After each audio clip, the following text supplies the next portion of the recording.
যিখন আদৰ্শ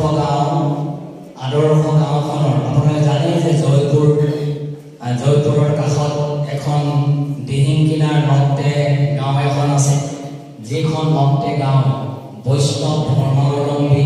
আৰু সেই গাঁওখনৰ আমি আমন্ত্ৰণ কৰি আনিছোঁ আজি মাতৃভাষা দিৱসৰ উপলক্ষে বিভিন্ন ভাষা-ভাষী লোকৰ শুভেচ্ছামূলক বক্তব্যৰ বাবে। আমাৰ মাজত গাঁও ওৱান নক্তে বিশিষ্ট সমাজকৰ্মী তেখেত উপস্থিত আছে, আমি আদৰণি জনাইছোঁ। আমাৰ মাজত আমচাও গোহাঁই বিশিষ্ট এগৰাকী লেখিকা, অৱসৰপ্ৰাপ্ত শিক্ষয়িত্ৰী নামফাকে গাঁও বাইদেউ উপস্থিত আছে, আমি আপোনালোক সকলোকে। আমাৰ মাজত পঞ্চানন্দ গোস্বামী ডাঙৰীয়া, আমাৰ কমল মজুমদাৰ ডাঙৰীয়া, আমাৰ লবন শইকীয়া ডাঙৰীয়াকে প্ৰমুখ কৰি আপোনালোক অন্যান্যসকল উপস্থিত আছে, আপোনালোক সকলোকে গভীৰ শ্ৰদ্ধা কৃতজ্ঞতা জ্ঞাপন কৰিছোঁ। আচলতে এই অনুষ্ঠানটো আমি অতি ডাঙৰকৈ উদযাপন কৰিব পাৰিলোহেঁতেন। কৰিব নোৱাৰা মূল এটা কাৰণ হৈছে আমাৰ পৰীক্ষা চলি আছে, উচ্চতৰ মাধ্যমিকৰ চূড়ান্ত পৰীক্ষা চলি আছে। আৰু সেইবাবে ডিব্ৰুগড় বিশ্ববিদ্যালয় অসমীয়া বিভাগে অসমীয়া বিভাগৰ প্ৰাধ্যাপক ডক্টৰ সত্যকাম বৰঠাকুৰ ডাঙৰীয়াই এদিন আমাৰ ইয়াতে এখন অতি গুৰুগম্ভীৰ, খুব মূল্যৱান মানদণ্ডপূৰ্ণ এখন সভা অনুষ্ঠিত হৈছিল, য'ত বহুদীঘলীয়া মোৰ ভাষা বিনন্দীয়া মাতৃভাষাক প্ৰণাম তোমাক এই বুলি এটা অনুষ্ঠান তেখেতসকলে উদযাপন কৰিছিল। আৰু সেই অনুষ্ঠানটোত তেখেতসকল উপস্থিত আছিল।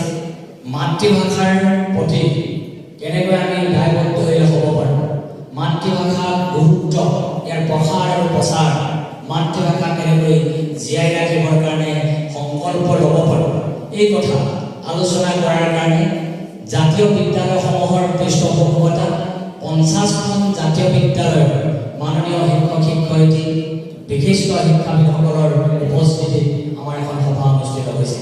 আমাৰ সেই বেনাৰখন লাগি আছে, এই বেনাৰখন এৰুৱাইহে আমি এখন বেনাৰ লগাইছোঁ।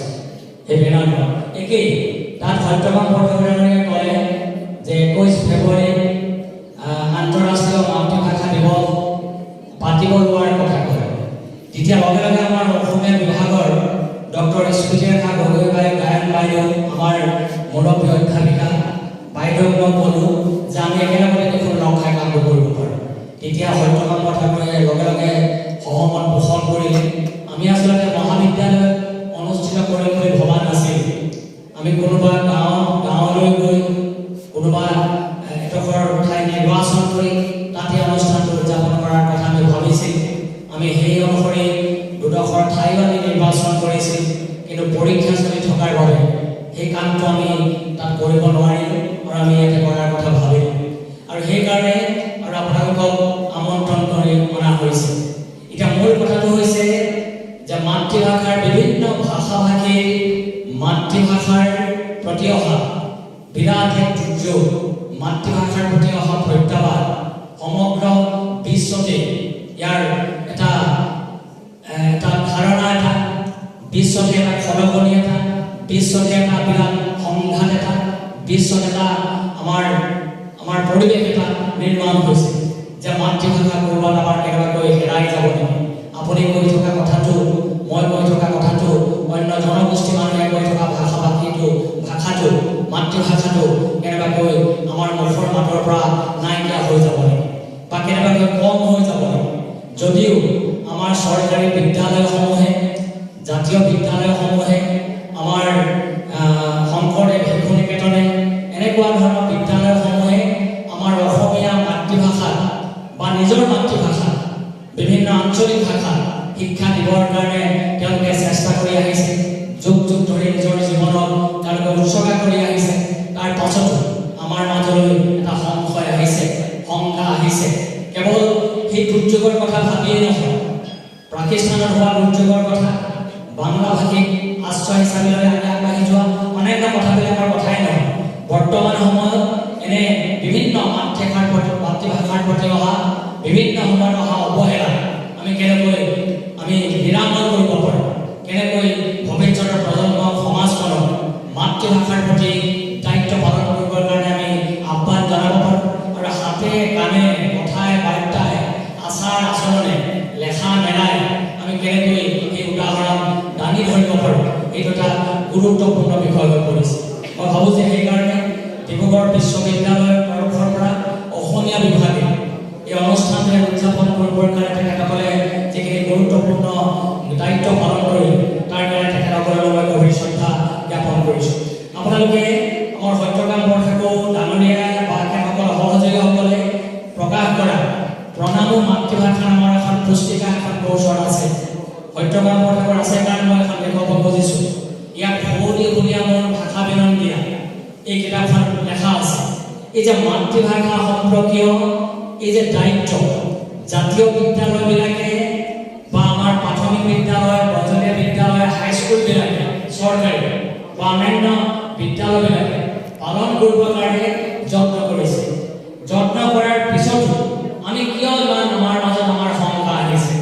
আমাৰ গাঁওখনত থকা নতুনকৈ আমাৰ জন্ম হোৱা ল'ৰা ছোৱালীবিলাকক সেই শুৱলীয়া মাতৃভাষাটোৰ প্ৰতি দায়বদ্ধ কৰি নুতুলি আমি কেনেবাকৈ প্ৰধানকৈ ইংৰাজী মাধ্যমক গুৰুত্ব দি চলি বা ইংৰাজী মাধ্যমৰ প্ৰতি গুৰুত্ব দি আমাৰ নিজৰ ল'ৰাটো বা ছোৱালীজনী মাতৃভাষা নিশিকাৰ কাৰণে বা শিকোৱাৰ কাৰণে আমি যত্নপৰ হোৱা নাই নেকি?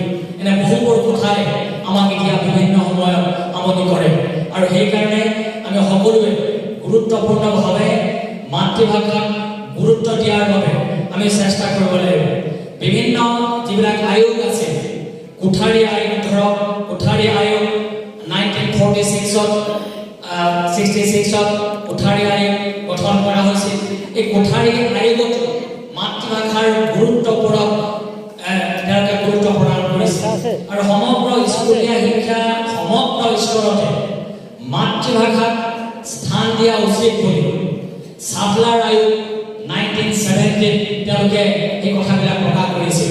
কিন্তু আমাৰ দুৰ্ভাগ্যজনকভাৱে ইমানখিনি কথা কৈ যোৱাৰ পিছতো ৰাধাকৃষ্ণন আয়োগ আমাৰ 1948 চনত গঠন হৈছিল। এই কথাবিলাক জাতীয় বিদ্যালয়ৰ সমন্বয়ৰক্ষীয় সমিতি একেসকলে কৰিব লগা কামবিলাকত এই কথাবিলাক বা অন্যান্য আয়োগবিলাকৰ প্ৰতিবেদনবিলাকত এই কথাবিলাক লেখা আছে যে বিদেশী ভাষা এটা জ্ঞান আহৰণৰ মাধ্যম হিচাপে লোৱা কথাটো শিক্ষা বিজ্ঞানৰ দৃষ্টিভংগীৰে অযুক্তিকৰ বুলি কোৱা হৈছে। আনহে নালাগে আমাৰ ভাৰতবৰ্ষৰ মাননীয় প্ৰধানমন্ত্ৰী ডাঙৰীয়াই এতিয়া বিজ্ঞান শিক্ষা আৰু ইঞ্জিনিয়াৰিং শিক্ষা মেডিকেল শিক্ষাকো মাতৃভাষাত কৰিব লাগে বুলি তেওঁ মতামত দাঙি ধৰিছে। এই কথাটো কিমান সম্ভৱ বা কিমান যুক্তিযুক্ততা আছে এইবিলাক বেলেগ কথা, কিন্তু মাতৃভাষা পৰীক্ষা দিয়ে এতিয়া আমাৰ ল'ৰা ছোৱালীবিলাকে SES UPS পৰীক্ষাত উত্তীৰ্ণ হ'বৰ কাৰণে সক্ষম হৈছে।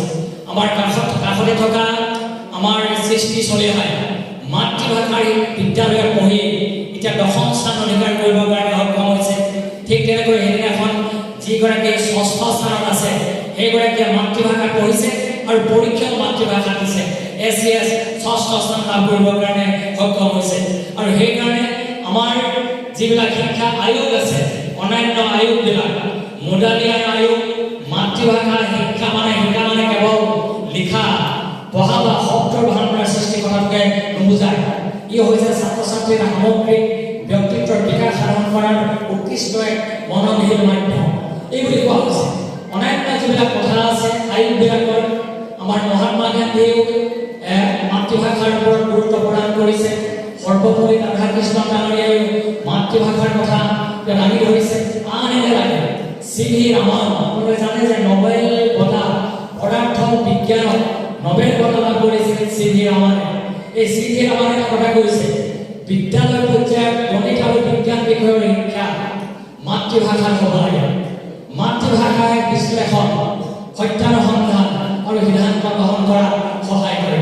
কিমান গুৰুত্বপূৰ্ণ বিষয়, কিন্তু দুৰ্ভাগ্যজনকভাৱে মোকে ধৰি আমাৰ পিতৃ মাতৃসকলে বহু আমি ভুল কৰি আহিছোঁ। আমাৰ কাষতে থকা ইংৰাজী মাধ্যমৰ বিদ্যালয়খনৰ প্ৰতি আমি ক'ব পৰাকৈ আকৰ্ষিত হৈছোঁ আৰু নিজৰ ল'ৰা ছোৱালীক তাত আমি নামভৰ্তি কৰোৱাইছোঁ। এই কথাবিলাকে ভৱিষ্যতৰ সময়ত মাতৃভাষা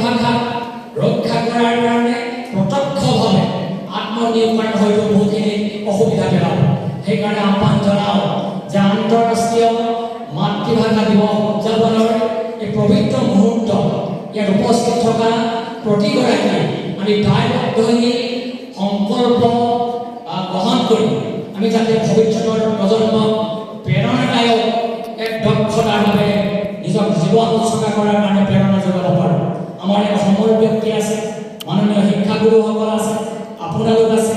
আপোনালোকে নিশ্চয় এই অনুষ্ঠানটো বেলেগ কাৰ্যসূচীৰ দৰে গ্ৰহণ নকৰিব। ইয়াৰ পৰা কোনোবা উঠি যোৱা, ইয়াৰ পৰা যাবলৈ যোৱাকৈ কথাকেইটা শুনিবলৈ মন নোযোৱা এনেকুৱা দৃষ্টিভংগী আজি গ্ৰহণ নকৰিব।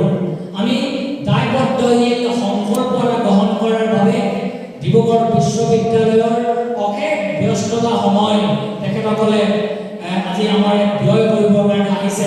তেখেতসকলক আমি সংগ দিব লাগিব আৰু সমগ্ৰ নাহৰকটীয়া অঞ্চলত এটা পৰিৱেশ নিৰ্মাণৰ বাবে মাতৃভাষাৰ সুস্থ সমৃদ্ধশালী বৰ্ণময় স্বৰূপ নিৰ্মাণৰ বাবে আমি যাতে সকলোৱে আত্মনিয়োগ কৰিব পাৰোঁ তাৰ কাৰণে যাতে আমি চেষ্টা কৰোঁ। মই আপোনালোক সকলোকে ধন্যবাদ জনাইছোঁ আৰু আমাৰ ইয়াত উপস্থিত থকা প্ৰতিগৰাকীলৈকে গভীৰ শ্ৰদ্ধা জ্ঞাপন কৰিছোঁ।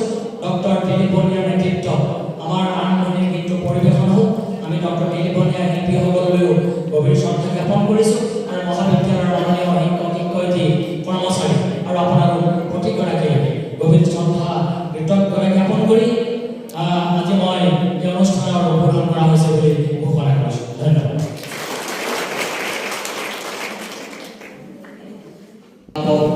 ডক্টৰ সত্যকাম বৰঠাকুৰামলৈ গভীৰ শ্ৰদ্ধা জ্ঞাপন কৰিছোঁ। আমাৰ এই অনুষ্ঠানত উপস্থিত থকা আমাৰ সকলোৱে শ্ৰদ্ধেয় মাননীয় শ্ৰী প্ৰদীপ বুঢ়াগোহাঁই ডাঙৰীয়া অৱনমিত শ্ৰদ্ধা জ্ঞাপন কৰিছোঁ। আভ্যন্তৰীণ মান নিৰূপণ কোষৰ